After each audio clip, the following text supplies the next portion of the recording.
Bristol motorcycle brand new model. Aba mga idols, meron tayong titignan dito sa Bristol Group Pangasinan at aalamin natin ano ba yung brand new scooter nila dito. At ito nga po ang new Fortress 160. Isa po siyang maxi style scooter. At kita naman po niyo yung pormahan ng front face nito. Grabe no, napakastig. At yung kanyang mga specs and features, aalamin natin lahat yan. And this model ay QJ Motorcycle Scooter segment. Yan po ang Fortress 160. Yan, naka 3D emblem pa. Plus ang ating makina, same engine ng ATR 160, 160cc na po ito. So upgraded model ito mga idol. At ang kanyang engine mas pinalakas ano. Kaya asahan na natin na mas okay at mas maganda ang performance ng model na to. Ang mga color version na available ay meron tayong 4 na pagpipilian. Meron itong white color, gray metallic, at ang silver at black color. Yan po yung 4 na kulay na pagpipilian natin para dito sa Fortress 160cc. Yan mga idol, good day sa inyo lahat. Today meron tayong bagong model dito po sa Bristol Group Motorcycle. Located po tayo sa Pangasinan. And ito, brand new model, Fortress 160. Another scooter para sa ating segment. Same na engine to, na hybrid mga idols, kaya napakaganda. And pagdating sa features, ay talagang loaded din ito. Dual channel ABS, traction control, may USB charger, all LED yung kanyang mga lights, at napaka-forma ng front face ano. Kaya kung gusto natin nito mga idols, available na dito sa Bristol Group Pangasinan. O di ba, napakaganda. So yan po yung ating feature for today, ang kanyang SRP 149,900. Dahil brand new to, sabi nga ng Bristol, meron silang introductory price na 139,900, 10,000 discount. O ano pang hinihintay nyo? Tara, tingnan natin at subukan itong bagong model na to. At mga idols, siyempre ang pinaka-importante dito nating malaman yung kanyang engine specs dahil binago nga po ito at in-update. Ngayon po ay may total displacement 155.6cc, single cylinder, 4 valves, at yan din po ay naka-liquid cooling, single overhead camshaft, electronic fuel injection at CVT transmission. Siyempre pwede nyo start to via electric at ang kagandahan dito, ito po ay hybrid with battery assist ano. Ang max power 15.8 HP at maximum torque 13.7 Newton meter mga idol. Malakas na yan yung performance na to mga idol ha. At ang ating approximate top speed, it can reach 110 to 115 km per hour. Siyempre depende rin sa driver kung paano po kayo mag-drive at yung inyong timbang at riding habit. Yan din po ay Euro 5 po emission. Goods na goods yan mga idol. At pagdating sa ating chassis, ang kanyang front suspension, conventional telescopic forks ang nilagay nila dito. At makita naman natin, may katabaan din yung kanyang forks. And hopefully maganda rin ang bounce nito. Susubukan natin yan mga idol sa ating test ride. At ang likuran naman na suspension, dual shock absorber, heavy duty yan. Siyempre kahit meron tayong passenger, pwedeng pwede rin. At makikita natin yan sa ating actual unit test para dito. Soon, susubukan natin to mga idols, no? Ang ating namang stopping power, itong kagandahan dito, naka-pedal disc sa front, 2-piston QJ caliper, at meron tong equipped na anti-lock braking system. Kahit na mag-emergency brake ka mga idol, okay lang dahil meron tayong ABS at talagang saktong-sakto yan. Rear brake naman natin, same na pedal disc at meron tong 1-piston caliper. Equipped din ito ng anti-lock braking system. So dual channel anti-lock braking system ang meron sa unit na to mga idol. Kaya solid ang ating stopping power para dito. Plus equipped din ito ng TCS or traction control system para sa ating safety. Mas solid dyan mga idol sa cornering, basang kalsada. Pag nag-overspin na yung gulong mo sa likuran, aba, yung sensor niyan mag-activate para i-stop yan. Ang ating namang front tire sa harapan ay may sukat na 110/80 by 14, tubeless, and ang ginamit na brand nito ay CST tire. So asahan na natin yan dahil dyan po ay gawang China, CST tire yan mga idol. Sa ating namang likuran, ang sukat ay 130/70 by 13 inch. And ang ating gulong sa likod at harap ay parehong tubeless, kaya mas lessen sa PMS yan mga idol, ano, makaka-convenient para sa ating rider yan. Ang wheelbase naman ng sukat 1,325 mm. So may kalakihan din ng konti ito mga idol sa kung titingnan ninyo. Ang ground clearance naman 140 mm naman mga idol. Siyempre dahil maxi style to, asahan natin mas bumaba yung ating ground clearance at ang kanyang wet weight 132 kilograms kasama na ang gas at oil.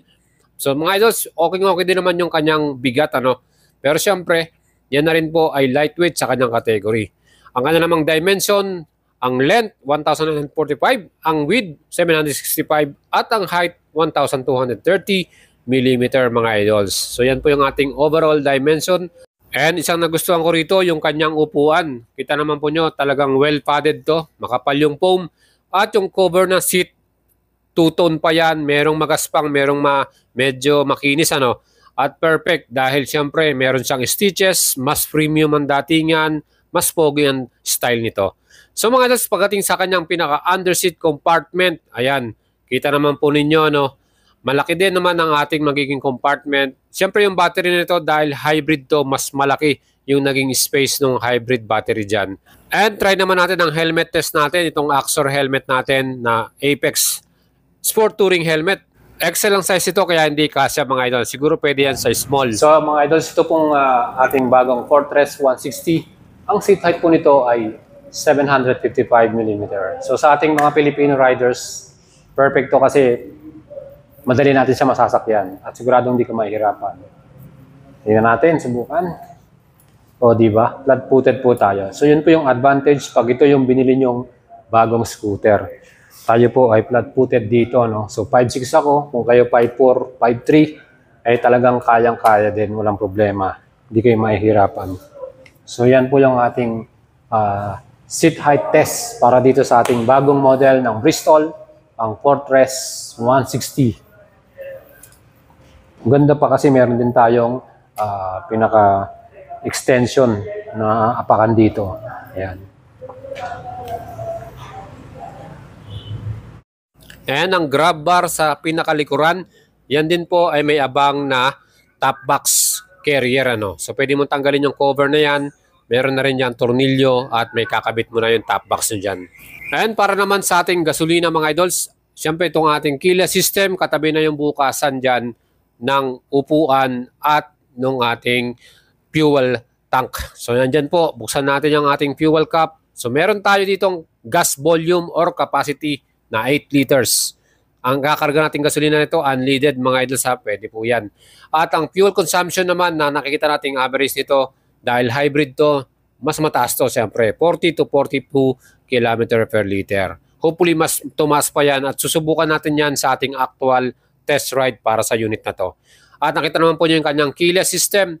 Yung susiyan natin, meron diyang answer box system, lock, malalak natin, at yung bukasan ng upuan. Meron din tong manual key.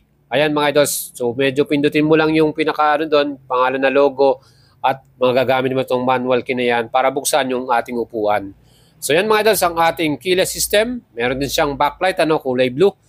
Plus, i-check naman natin yung side compartment nito, meron siyang front pockets na may cover din. Ayan, sa right side. So, okay din. May lalagay natin yung ating wallet dyan or cellphone. And sa left side naman, tignan natin. Dyan naman sa loob, makikita natin yung ating charger. USB ready na rin to. At meron yung Type A at Type C. So, dalawa yung pwede nyong magamit na klase ng charger dito. So, pwede sa ating iPhone or sa ating mga Android phones, no? Importante lang mga idols, pagka nilagay nyo yung gamit nyo dyan, pagka nag-parking na kayo, kunin nyo rin, no? Lalo na yung cellphone natin kasi padali siyang buksan. At yung ating pinaka front lever dito, no? Yung ating brake lever, meron siyang adjustable. So pwede nyo patigasin, palambutin. At may parking lock din tayo dito. So pag nag-park tayo sa mga steep na lugar, yung medyo mataas, pag meron kang parking lock na ganyan, maganda yan para secure yung ating bike na to. Meron din tayong passing switch. So yan, pag ginagamit natin yan, lalo na kung may tayo liliko o kakanan, o meron tayong kaharap na sasakyan, sisignalan natin yan. Plus yung ating mga switches and button, meron din yung backlight na blue. Perfect yan, lalo na sa gabi, pag tayo nag-rides, kita natin yung ano ba yung mga pinipindot nating switches dyan. Yung grip naman, okay din, malambot, at meron din tayong bar end na chrome style dito. Yung ating pinaka-handlebar, para din siyang chrome. At yung mga signal indicator natin, yan, Meron din siyang left and right dyan, plus yung busina natin. Ayan mga idol. So itong pinaka right handlebar, adjustable din yung ating brake lever dito. And ang kagandahan dyan, meron din tayo ditong idling stop and start. Dito sa idling stop and start, dyan nyo rin pabaguhin yung inyong power mode. Pwede nating maging sa standard or may assist, ano. Depende po sa preference nyo yan. So meron tayong idling stop and start sa traffic light, mag-i-stop yan yung ating engine automatically. I-throttle mo lang yan, tatakbo ka na ulit. And of course, meron din tayo ditong hazard light. During emergency, tabi tayo sa kalsada, i-hazard natin yung motor natin para may makapansin sa atin na meron tayong sudden problem, ano. So may makatulong sa atin. At yung ating switch to start yung ating engine, nandyan na rin. So pag gusto nyo patayin tong ating makina, pag naka-start kayo at katapos nyo mag-ride, i-side stand mo lang yan, mamamatay na yan. So meron tayong cut-off switch. Yung ating color display, fully digital. Ang ganda ng animation din niya, no? So here mga idols, makita natin yung mga information natin dito. So ito yung ating temperature, voltmeter, yung voltage natin, 12.4. Meron tayong clock dito, engine indicator, ABS indicator, and then yung ating mode. May 2 modes tayo, P0 and P1. Yan, meron tayong P1 na nakita nyo. Naging P1 na yan. Mas maganda yung tahatak na. So meron din tayong stop and start system na indicator. And ayan, and then meron tayo ditong tire pressure monitoring, 30 PSI sa pinaka-front and 34 PSI naman sa pinaka-rear natin.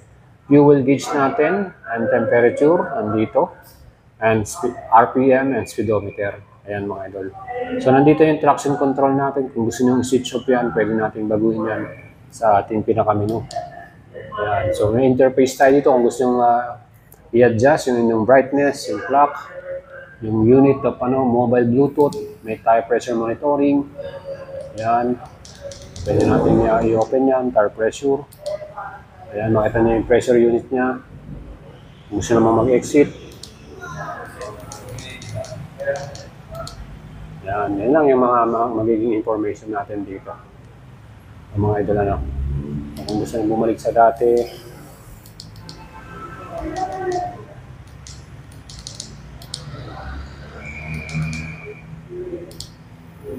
Yun. So yan na po mga idols yung ating pinaka-display colored para sa ating Fortress 160. And isang pinaka-agaw pansin dito yung kanyang front face design mga idols. Napaka-angas talaga ang astig, no? Yung patulis siya. So LED yung ating mga ilaw dito. Pagandaan dyan, naka-projector lang pa to. Mas malinaw, mas visible tayo, especially sa gabi. Talagang malakas yan yung high beam niya and yung low beam, ano.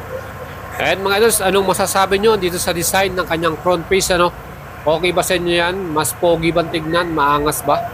At kung kayo po ibibili, okay po ba sa inyo ang mga specs and features ng bagong maxi style scooter ng Bristol QJ Motors Fortress 160, ang pinaka-latest model launch ng Bristol Group. At ito po, meron ng unit dito sa Bristol Group Pangasinan. Kung kursunadan nyo to, yan po ay available. Again, 4 na kulay ang pagpipilian natin. Meron tayong white, silver, gray, metallic, and black color. Yan naman po yung ating actual na pinaka-brake light sa likuran, ano. Kita nyo, napakaliwanag talaga. So kung meron nakasunod sa atin, talagang kitang-kita ka dyan. At ito naman ang ating pinaka-sound test. Ayan. Diba? Lakas din ang kanyang pinaka-exhaust sound test natin. Alright. Kaya ano masasabi nyo mga idols, yung ating pinaka-side stand cut-off switch, another safety features. Meron din tong center stand para sa ating security ng motor. At yung ating footrest, matibay din. Plus yung ating windshield, yan nga lang po ay hindi adjustable. So hindi siya adjustable, nakapix yan. At syempre pa, 3D emblem na logo. Iyan mga idol. So that's it mga idol, yung ating brand new model from Bristol Group Pangasinan. Itong pinakabagong Fortress 160 scooter. Yan po, available na rito. Hybrid engine, napakaganda. Loaded sa features. Kung gusto natin ito, ang SRP 149,900. And meron silang introductory price na 139,900 para sa ating new model na to. Again, 10,000 discount din yan. Kaya tara na. At kung gusto natin na to, pwede na kayo mag-purchase ito. Pwede nyo lang ako sa ating FB page, Boat Salabaria, or mag-message kayo sa Bristol Group Pangasinan Facebook page. Like and follow na yan. So thank you po sa Bristol Group Pangasinan, mga idol. Wapo, di ba?